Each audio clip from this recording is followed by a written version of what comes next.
সপ্তম শ্রেণীর শিক্ষার্থী বন্ধুরা, ম্যাথ টিউটোরিয়ালের পক্ষ থেকে স্বাগত। আজকে আমরা সূচকের গল্পে 14 নম্বর পাতায় সূচকের ভাগ 1 নিয়ে আলোচনা করব। শিক্ষার্থী বন্ধুরা, যারা চ্যানেলে নতুন, তো চ্যানেলটা সাবস্ক্রাইব করার জন্য অনুরোধ রইল। আর ভিডিওটা ভালো লাগলে অবশ্যই লাইক দিবা এবং শেয়ার করবা। এখানে বলছে, চলো আমরা পূর্বে সেই রাজার গল্পের ন্যায় ভাবার চেষ্টা করি। অর্থাৎ রাজার গল্পটাকে আবার ভাবার চেষ্টা করতে বলছে, কিন্তু উল্টোভাবে। কিভাবে উল্টোভাবে ভাবতে বলছে? দুটি দলে ভাগ হয়ে গল্পের কাজটি চিন্তা করব। একটি দলের নাম ক, অপরটি দলের নাম খ। অর্থাৎ আমাদের আগে রাজার দলের কাজটা আমরা করব দুইটা দলে ভাগ হয়ে। ক দলের কাছে টু দি পাওয়ার 10 অর্থাৎ 1024টি লজেন্স আছে, কিন্তু খ দলের কাছে কোনো লজেন্স নেই। কিন্তু খ দলকে লজেন্স দিবে, কিন্তু সেখানে একটি নিয়ম আছে। নিয়মটা কি সেটা জানি। নিয়মটা হলো, ক দল খ দলকে প্রতিদিন আগের দিনের অর্ধেক সংখ্যক লজেন্স দেবে। অর্থাৎ ক দল কোনো একদিন যে পরিমাণ লজেন্স দেবে, পরের দিন সেটাকে 2 দ্বারা ভাগ করে যে ভাগফল পাওয়া যাবে সেই সংখ্যক লজেন্স দেবে। মনে রাখতে হবে যে শুধুমাত্র পূর্ণ সংখ্যক লজেন্সই দেওয়া যাবে, কখনই লজেন্সকে ভেঙে অর্ধেক করে কিংবা সেটাকে আবার অর্ধেক করে দেওয়া যাবে না। এভাবে যতদিন লজেন্স দেওয়া সম্ভব ততদিন চলতে থাকবে। ধরো প্রথম দিনে ক দল খ দলকে টু দি পাওয়ার 5 সংখ্যক লজেন্স দিয়েছে। কি দিয়েছে? টু দি পাওয়ার 5 সংখ্যক, 5 টু দি পাওয়ার 5 সংখ্যক লজেন্স দিয়েছে। তাহলে পরের দিন কতটা লজেন্স দিবে, কিংবা পরের দিন কতটা, তারপরের দিন কতটা লজেন্স দিবে, অর্থাৎ পরের দিন কতটা দিবে এবং তারপরের দিন কতটা লজেন্স দিবে, সেই তথ্য বের করার জন্য একটা ছক পূরণ করো। এই ছকটা আমরা কি করতে হবে? পূরণ করতে হবে। শিক্ষার্থী বন্ধুরা, এখন আমরা যেটা করব সেটা হলো, নিচের ছকটাকে যদি পূরণ করি তাহলে কিভাবে পূরণ করলে একটু দেখো। 0.1 বলছে, যদি কোনোদিন লজেন্স দেওয়া সম্ভব না হয় অথবা সূচকীয় আকারে প্রকাশ করা সম্ভব না হয়, তবে সেই ঘরে কি করতে হবে? ক্রস চিহ্ন দিতে হবে। শিক্ষার্থী বন্ধুরা, এখানে দিন বলছে, প্রদত্ত লজেন্স সংখ্যার সূচকীয় আকার বলছে এবং প্রদত্ত লজেন্স সংখ্যার গুণাকারও বলছে। এখানে প্রথমটি কি বলছিল? টু দি পাওয়ার 5, অর্থাৎ আমাদের টু দি পাওয়ার 5 আকারে যদি আমরা লজেন্স দিই তাহলে সেটাকে কি হবে? গুণ করলে কত হয়? 2 গুণ 2 গুণ 2, অর্থাৎ 5টা 2 হয়। শিক্ষার্থী বন্ধুরা, দ্বিতীয় দিন আমাদের যেটা বলছে সেটা হলো, যে লজেন্সটা দেবে, আগে ওখানে বলছিল কি দিয়ে ভাগ দিতে হবে? 2 দিয়ে ভাগ দিতে হবে। এই যে আমাদের এখানে আমরা 2 দিয়ে ভাগ দিলাম, কাটলে একটা 2 কাটা যায়, তাহলে কত থাকে? 4টা 2 থাকে। তাহলে 2টা এবং 2টা 2। শিক্ষার্থী বন্ধুরা, এই 2টা এখানে ভুল হিসাবে আসছে। তাহলে পরবর্তীতে আমাদের এখানে কয়টা 2 পেয়েছিলাম? এখানে আমরা 4টা 2 পেয়েছিলাম, একটা 2 এখানে ভুল। পরে আমাদের তৃতীয় দিন কি হবে? তৃতীয় দিনে আমাদের এখানে টু দি পাওয়ার কত হবে? 4টা 2 থাকলে টু দি পাওয়ার 4 হবে। পরে সূচকীয় আকার এখানে আমরা দিলাম টু দি পাওয়ার 4 এর। তৃতীয় দিনে আমাদের কি হবে? তৃতীয় দিন আমাদের যে লজেন্সটা আমরা পাবো, এখান থেকে যে লজেন্সটা পেয়েছিলাম, কত করেছিল? 2 গুণ 2 গুণ 2 গুণ 2 গুণ 2, তারে আমি কি দিয়ে ভাগ দিব? 2 দিয়ে ভাগ দেব। কাটলে কি থাকে? 3টা থাকে। তার মানে এখানে 2 কটা হলো? 1টা 2টা এবং 3টা। তার মানে টু দি পাওয়ার 3 হলো। শিক্ষার্থী বন্ধুরা, তাহলে আমাদের তৃতীয় দিনও কমপ্লিট। এখন আমাদেরকে চতুর্থ দিনে আমাদের কি ছিল? তৃতীয় দিনে আমাদের যেটা ছিল, টু দি পাওয়ার কত? 3 ছিল। তাহলে আমাদের চতুর্থ দিনে কি হবে? এখানে 2 গুণ 2 গুণ 2 ছিল, তাকে আমরা কি করব? কি দিয়ে ভাগ দেব? 2 দিয়ে ভাগ দেব। কাটলে কয়টা থেকে? 2টা 2 থাকে। অর্থাৎ চতুর্থ দিনে আমাদের যেটা দাঁড়াবে, 2 কত হবে? টু দি পাওয়ার 2 হবে। শিক্ষার্থী বন্ধুরা, তাহলে চতুর্থ দিনে আমরা সূচকীয় আকারটা পেয়ে গেলাম। তা অর্থাৎ 2 গুণ 2 হবে আমাদের প্রদত্ত লজেন্স সংখ্যার গুণাকার। আমাদের পঞ্চম দিন কি হবে? পঞ্চম দিনে আমরা তৃতীয় দিনে যেটা পেয়েছিলাম 2 গুণ 2, আমাদের পঞ্চম দিনে কি হবে সেটা আমরা দেখি। পঞ্চম দিনেরটাকে আমরা কি করব? চতুর্থ দিনের গুণাকার দিয়ে গুণ করব। চতুর্থ দিনের গুণাকে কি পেয়েছিলাম? 2 গুণ 2, সাথে আমরা কি দিয়ে ভাগ দেবো? 2 দিয়ে ভাগ দেবো। কাটলে কি থাকে? শুধু খালি 2 থাকে। আর পঞ্চম দিনের তাহলে আমাদের কি থাকবে? আমাদের এখানে সূচকীয় আকারটা কি থাকবে? যেহেতু 2 একটা টু দি পাওয়ার 1 হবে। শিক্ষার্থী বন্ধুরা, আমরা কি করলাম? আমাদের প্রদত্ত লজেন্স সংখ্যার গুণাকারটা আমরা পঞ্চম দিনারটা পেয়ে গেলাম। এখন আমরা পঞ্চম দিনারটা কি পেলাম? 2 পেলাম। তাহলে আমাদের ষষ্ঠ দিন যেটা আসবে সেটা আমরা বের করি। ষষ্ঠ দিন যদি আমরা বের করি তাহলে আমরা ষষ্ঠ দিনেরটা 2 কে আমরা কি করব? আবার 2 দিয়ে ভাগ দেব। ভাগ দিলে কি থাকে? 1 থাকে। শিক্ষার্থী বন্ধুরা, তাহলে আমাদের এখানে ষষ্ঠ দিনের গুণাকারটা কি হবে সেটাই আমাদের বুঝতে হবে। আমাদের পঞ্চম দিনে কি ছিল? টু দি পাওয়ার 1 ছিল।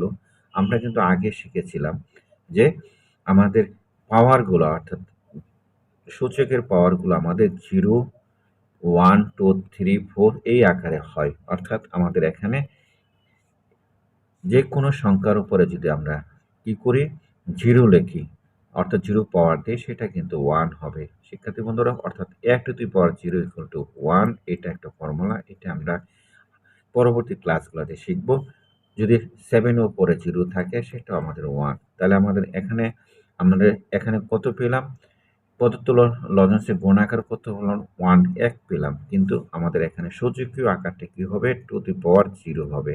তার মানে ষষ্ঠ দিনে আমরা কি পেলাম? টু দি পাওয়ার 0 পেয়ে গেলাম। শিক্ষার্থী বন্ধুরা, এখন আমরা ষষ্ঠ দিন পর্যন্ত আমরা কি করলাম? বের করে ফেললাম। তাহলে আর সপ্তম দিনে কি হবে? আমাদের যদি ষষ্ঠ দিনে আমরা কত? 1 পেলাম, তাহলে সপ্তম দিনে আমাদের কি? ষষ্ঠ দিনে আমরা যা পেয়েছি সেটা 2 দিয়ে ভাগ দিতে হবে। তো যদি এখানে একটা কথা বলছিল, সূচকীয় আকারে যদি প্রকাশ করা সম্ভব না হয় তবে সেই ঘরে আমাদের কি করতে হবে? ক্রস চিহ্ন দিতে হবে। হাফকে আমরা সূচকীয় আকারে প্রকাশ করতে পারবো না, এটাকে আমরা ক্রস চিহ্ন দেবো। অর্থাৎ শিক্ষার্থী বন্ধুরা, তার মানে আমরা কি প্রতিটা দাবি এখানে পূর্ণ করে দিলাম।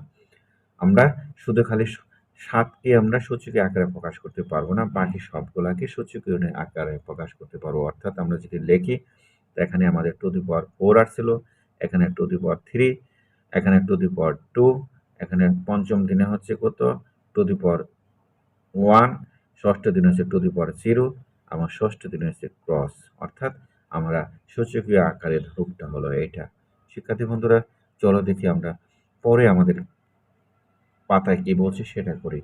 এখানে আমাদের বলছে, দেখো, যে এভাবে ছকের মাধ্যমে তুমি আগের দিনের প্রদত্ত লজেন্স সংখ্যা জেনে পরের দিনে প্রদত্ত লজেন্স সংখ্যা হিসাব করতে পারছো। কিন্তু তোমার কাছে যদি সরাসরি জানতে চাওয়া হয় যে চতুর্থ দিনে কতটা লজেন্স দেওয়া দেওয়া হয়েছে, তুমি কি বলবে? নিশ্চয়ই এভাবে ছকের মতো করে অথবা প্রতিদিন লজেন্সের তথ্য বের বের করে। এবার তোমরা কল্পনা করো, শুরুতে ক দলের কাছে লজেন্সের পরিমাণ ছিল টু দি পাওয়ার কি ছিল?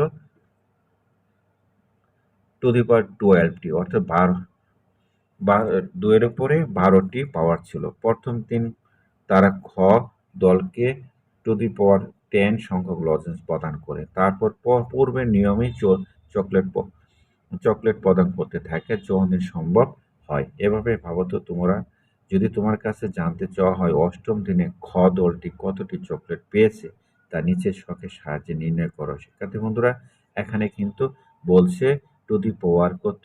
10, 12 পরে বলছে টু দি পাওয়ার 10। আমরা এই নিচের ছকের সাহায্যে আমরা পূরণ করব। চলো দেখি আমরা পূরণ করি এখানে। শিক্ষার্থী বন্ধুরা, এখন আমরা 3 টু দি পাওয়ার টুর ছকটাকে আমরা যেন পূরণ করি। এখানে কি বলছে? প্রদত্ত লজেন্স সংখ্যার সূচকীয় আকার। এখানে বলছে প্রদত্ত লজেন্স সংখ্যার গুণাকার। আর এখানে দিন বলছে, প্রথম দিন বলছে আমাদের কত? এখানে বলছিল যে to the power 10। To the পাওয়ার 10 হলে এখানে দেখো প্রথম দিনে আমাদের বলছে এখানে তাহলে 2 কয়টা আছে? 10 আছে। 1, 2, 3, 4, 5, 6, 7, 8, 9, 10। পরের দ্বিতীয় দিন কি বলছে? দ্বিতীয় দিন আমাদের আগের নিয়মে বলছিল যে 2 দিয়ে ভাগ দিতে হবে। 2 দিয়ে যদি ভাগ দিই তাহলে কিন্তু কমে যাবে একটা। তার মানে কত হলো? 1, 2, 3, 4, 5, 6, 7, 8, 9। তার মানে 2 এর উপরে কত হবে? টু দি পাওয়ার 9 হবে। 9 হলো। তৃতীয় দিনে আসি আমরা কি করব? এই 9 থেকে আমরা কি করলাম? 2 গুণ 2 গুণ 2 গুণ 2 গুণ 2, কয়টা 2 হলো? 5টা 2 হলো। আমাদের 9টা 2 করতে হবে। তারপরে 2, 4, 6, 2, 4, 6, 7, তারপর 8, তারপর 9। এটাকে আমরা 2 দিয়ে কাটলে কত থাকে? 8টা 2 থাকে। আমাদের তৃতীয় দিনে আসে কিন্তু 2 কত হবে? 8টা 2 হবে। অনুরূপভাবে এইভাবে যদি আমরা করতে থাকি প্রতিবারে তৃতীয় দিনে যদি 8টা 2 থাকে তাহলে আমাদের চতুর্থ দিনে 2 আরেকটা কমে আসবে। তাহলে 2 দি পাওয়ার কত হবে? 7 হবে, 7 হবে। আমরা 8 7 হলো বাংলা লিখলাম। পঞ্চম দিনে কত হবে? আরেকটা 2 কমবে। তাহলে 2 দি পাওয়ার কত হবে? 6 হবে। ষষ্ঠ দিনে আরেকটা 2 কমবে। তাহলে কতটা 2 হবে? হ্যাঁ, 5টা 2 হবে। সপ্তম দিনে আরেকটা 2 কমবে। কয়টা 2 হবে? 4টা 2 হবে। অষ্টম দিনে আরেকটা 2 হবে, 2 টু পাওয়ার 3 হবে। শিক্ষার্থী বন্ধুরা, অর্থাৎ যতবারে যতই নিচে নামক একটা করে 2 কাটা যাবে, একটা করে 2 কমতে থাকবে। কমতে, কমতে আমাদের এখানে আসবে 2 টু দি পাওয়ার 3। এখন আমাদের শেষে গিয়ে যদি আমরা এখানে লিখি 2 টু দি পাওয়ার, আমাদের এখানে যদি হয় 2 টু দি পাওয়ার 3, তাহলে গুণাকারে আমি কি লিখতে পারি? 2 গুণ 2 গুণ 2, অর্থাৎ এটা গুণাকারে এটা। চলো দেখি আমরা এখন আমরা যদি নিচে কি বলছে সে অংশটা যদি পূরণ করি। নিচে আমাদের বলছে দেখো, দেখো এই কাজটি করতে অনেক পরিশ্রম হচ্ছে এবং অনেক সময় ব্যয় হচ্ছে। তাই এই পর্যায়ে চলো গুণের মতো সূচকের ভাগেরও যে সহজ উপায় আছে তা দেখি। অর্থাৎ আগে যে আমরা গুণ করছিলাম সে গুণের মতো করে সূচকের ভাগেরও একটা নিয়ম আছে, সেটাকে আমরা কি করতে হবে? পূরণ করতে হবে, শিখতে হবে। আমরা আমরা পূর্বের সূচকে গুণের পদ্ধতি যেভাবে ছকের মাধ্যমে শিখেছি, দেখেছি, এখানেও সেটি দেখার চেষ্টা করব। তোমরা আবার জোড় এবং বেজোড় রোল নাম্বার 2 ভাগে ভাগ হয়ে যাও, অর্থাৎ 4, 5 এবং 6 এ, এবং আবার জোড় রোলধারীরা 6 সংখ্যাটিকে নাও এবং বেজোড় রোলধারীরা 5 সংখ্যাটিকে নাও, নিলাম। এরপরে আমাদের কি করতে হবে? পরবর্তী ছক 2.3 লক্ষ্য করো, ছকের সাহায্যে পুরো ছক, ছকটিকে পূরণ করে দেওয়া আছে। পরবর্তী সাহায্যে আমরা 3.4 শক্তিকে আমরা কি করব? পূর্ণ করব। শিক্ষার্থী বন্ধুরা, আজকে এই পর্যন্তই। পরবর্তী ক্লাসে আমরা 3.3 এর এবং 3.4 এর শক্তি পূর্ণ করব।